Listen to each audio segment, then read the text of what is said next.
안방 1열에서 듣는 공연 리뷰. 우리는 컬처. 안녕하세요. 지하철 2호선을 타고 출퇴근하는 주스입니다. 아, 지하철 2호선이구나. 저는 지하철 4호선이었다가 요즘에는 걸어 다니는 식구입니다. 저는 지하철 3호선을 주로 타고 있는 27입니다. 사실은 이 지하철 1호선을 주스님이 하신다고 했을 때 제가 이거를 옛날에 봤었거든요. 아주 옛날에. 정말, 정말, 정말, 정말, 정말 옛날에. 그래서 그때 기억을 생각해서 저도 이번에 보러 간다고 하실 때 같이 따라가야 좋겠다고 생각을 했는데 못 가서 너무 아쉬웠던 작품이에요. 저는 봤어요, 같이. 두 분이 보셨잖아요. 이 어, 작품이 이번에 대대적으로 홍보를 좀 하면서 컬처봄에도 연락을 주셔가지고 저희 쪽에 와서 꼭 좀 취재를 해달라고 요청이 들어오셨었어요. 그래서 저희는 또 그런 팀들은 2명 이상 가가지고 열심히 보고 잘 홍보를 해드려야지라는 마음이 있거든요. 근데 저도 우리 식구님처럼 아주 어릴 적에 초연한 지 얼마 안 됐을 때부터 몇 번씩 봤던 그런 작품이라 정말 너무 오랜만에 가는 거여서 어떻게 바뀌었나 너무 궁금했는데 좋은 경험이었던 것 같아요. 주스님하고 같이 가서 제가 관람을 했으니까 제가 오늘 주스님 하실 때 추임새를 잘 넣도록 하겠습니다.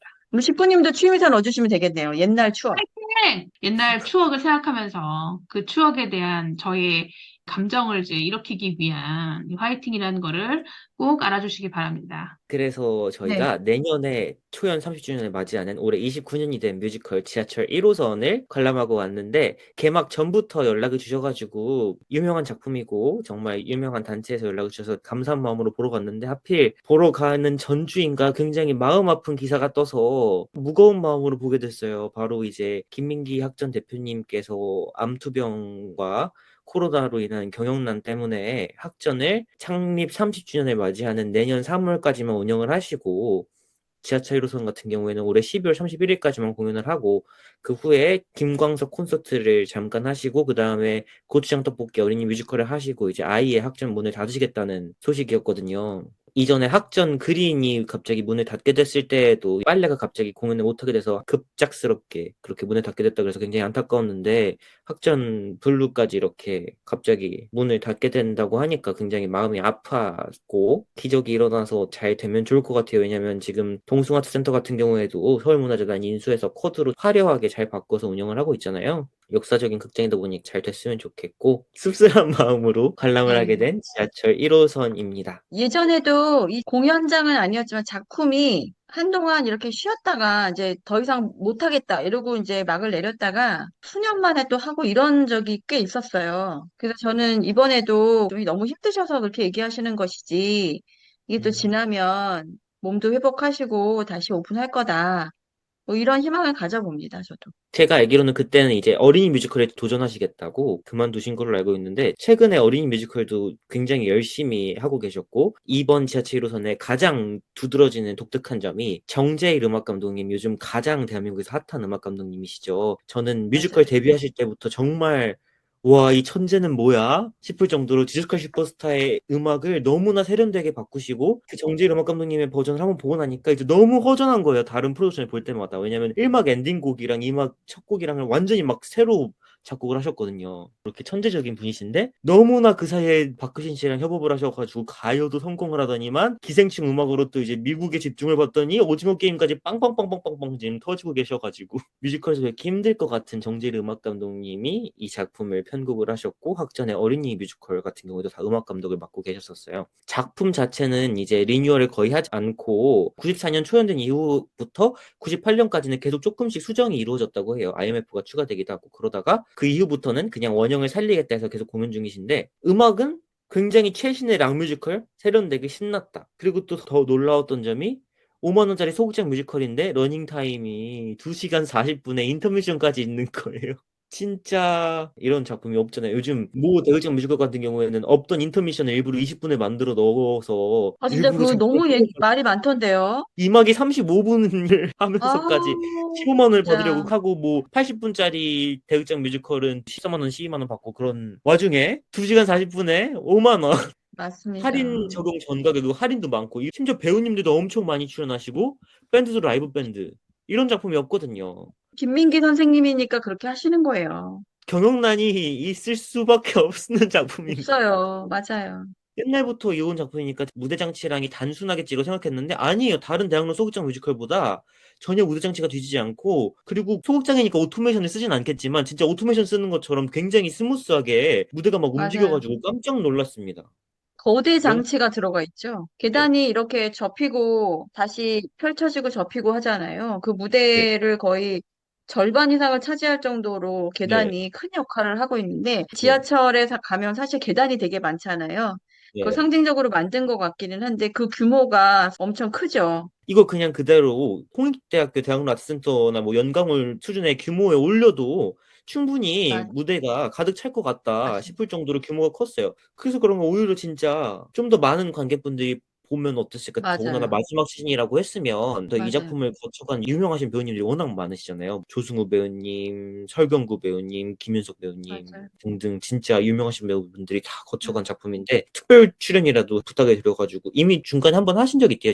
음. 그렇게 해가지고 경영난을 조금 어느 정도 그래도 회복하신 상태에서 막을 내리면 좋지 않을까 싶었습니다. 그러니까 말입니다. 공연장이 혹시라도 경영난으로 문을 닫더라도 지금 우리 주수님 얘기하신 것처럼 너무 좋은 프로덕션이다 보니까 이 작품 자체가 너무 아깝잖아요. 그래서 사실 극장이 막을 내린다라는 것도 슬픈 소식이고 마음이 아픈 부분이 있지만 그게 혹시 어렵다고 하면 작품이라도 꼭 살려서 지금 말씀하시는 약간 좀 큰 극장에서 또 올려도 충분히 사랑받을 수 있는 작품이다. 저도 동의합니다. 그리고 저는 굉장히 놀란 게 배우님들이 경력이 많은 무명 배우님들이실 줄 알았는데 신예 배우님들 위주의 학전 어린이 공연을 또 하셨던 배우님들이시래요. 근데 맞아요. 역할 하나하나가 정말 강력해서 이거를 어떻게 아둔극하신 배우님들이 이런 역할을 싶을 정도로 깜짝 놀랐어요. 그래서 당연히 그냥 제가 잘 모르고 있던 상업극에 출연하지 않으시는 오래 하신 배우님들이시겠지 했는데, 단적인 예를 들자면 곰보 할매 역할을 맡으신 배우님이 굉장히 어리시더라고요.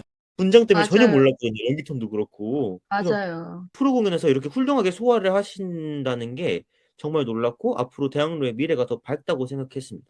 그러니까요. 제가 네이버에 블로그를 글을 쓰기 시작을 했어요. 사실은 네.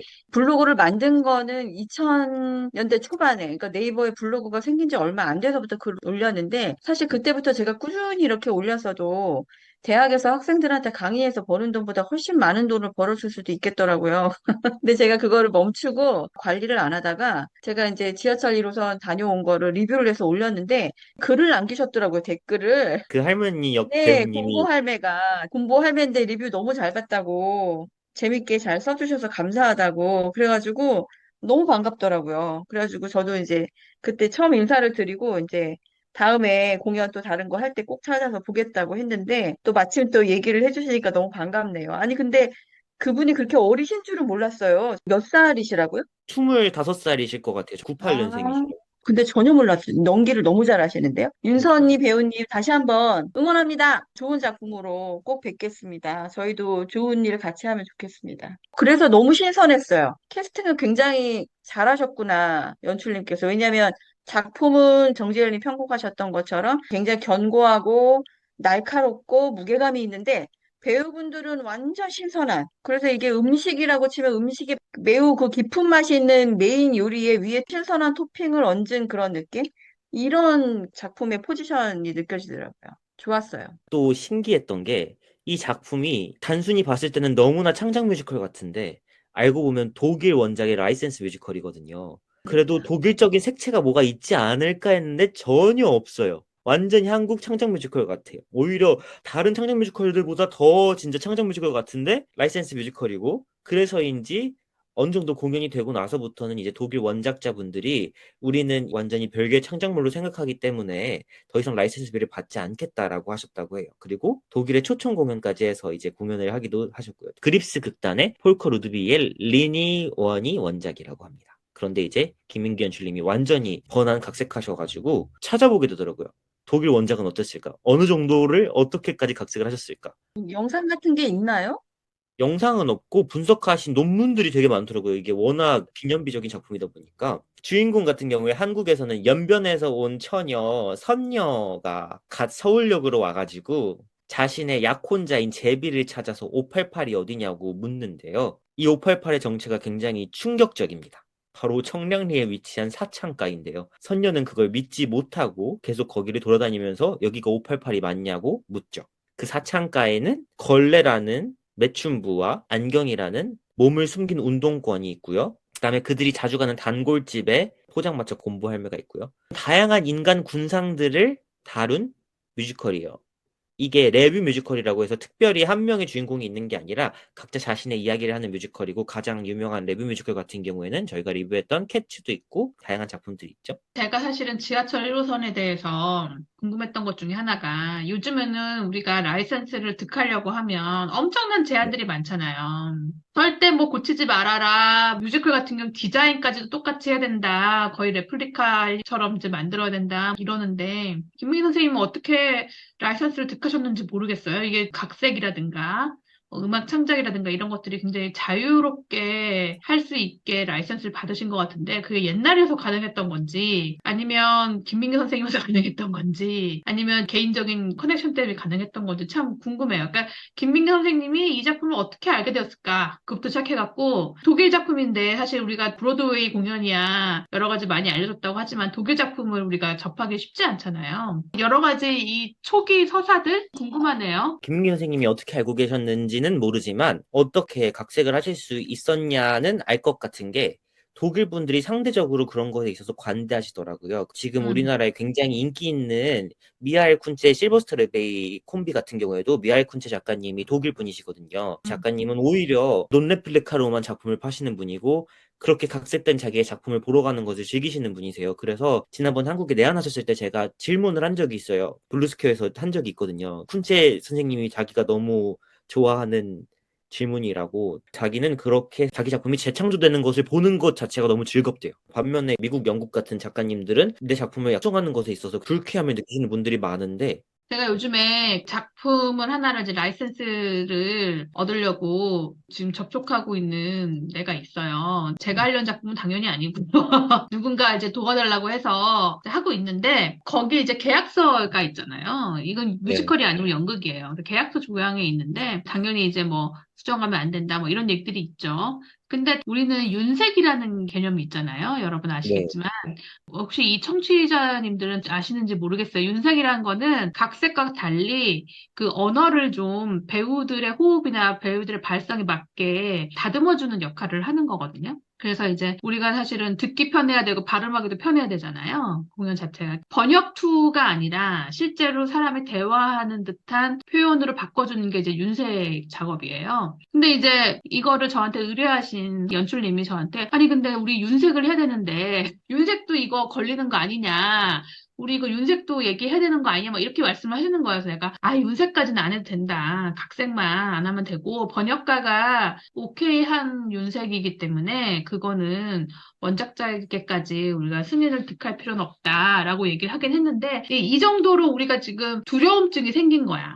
라이센스 작품을 하는 것에 대해서 우리나라 창작자들이 우리나라의 어떤 성향이라든가 어떤 느낌이나 이런 거를 이 안에 담지를 못하고 반드시 그거를 동일하게 똑같이 가져와야 된다. 그래야 라이센스 카피라이트에 걸리지 않을 거라는 불안감, 두려움 이런 게 되게 큰 거예요. 그래갖고 나는 사실 김민희 선생님의 이 작품을 제가 정말 저는 초연 때 봤는데 그때는 라이센스의 개념이 사실 그렇게 큰 때가 아니었기 때문에 이렇게 수정하면 안 되고 이런 걸 잘 몰랐거든요, 그때는. 근데 지금이어서 생각해보면 엄청나게 자유롭게 쓰신 거예요, 솔직히. 그냥 간단하게 얘기를 하면. 그래서 내가, 이거 어떻게 이렇게 할 수가 있지? 지금의 저희 입장에서 봤을 때는 이게 가능하다고? 라는 생각까지 든 거죠. 저도 구체적으로 어떻게 라이선스를 갖고 오신지는 정확히는 몰라요. 그런데 김민기 선생님이 1951년생이시거든요. 근데 잘 아시겠지만 원래 가수이시고 작사도 하시고 작곡도 하시고 편곡도 하시고 아침 이슬을 작곡을 하셔가지고 양희은 선생님한테 주시고 그런 유명인 분들하고 그 시대를 풍미했던 예술인들 이런 분들하고 굉장히 이제 관계가 좋으신 거죠. 아주 유명한 분이신 거고 사실은 훌륭한 배우분들이 여기 다 출연할 수 있었던 이유가 김민기 선생님 때문이었었고 김민기 선생님이 서울대를 나오셨는데 그때부터 민주화 운동이라든가 대중들이 정치적 의식을 갖고 생각을 깨고 국민으로서의 권리와 의식을 생각할 수 있는 그런 노조 문제라든가 이런 걸 포함한 노래라든가 이런 것들을 운동을 일으키신 장본인이시잖아요. 그러니까 그런 분의 입지로서 저는 이제 외국에 지하철 1호선 이야기를 하셨는데 원래 이제 라인원이라는 이 작품이 폴커 루트비히인가 만드셨다고 그랬잖아요. 이분이 독일에서 사회성이 짙은 연극 극단을 운영을 하셨던 분이세요. 이제 그분이 처음에는 이제 그 아동 청소년 연극이나 뭐 이런 거를 처음에 시작을 하셔서 어린이용 극장 같은 걸 만드셨다가 나중에 그게 그리프스 극단이라고 해가지고 이 극단이 사회성이 굉장히 짙고 저항의식이 있는 그런 김민기 선생님이랑 너무 잘 맞는 분이셨던 거죠.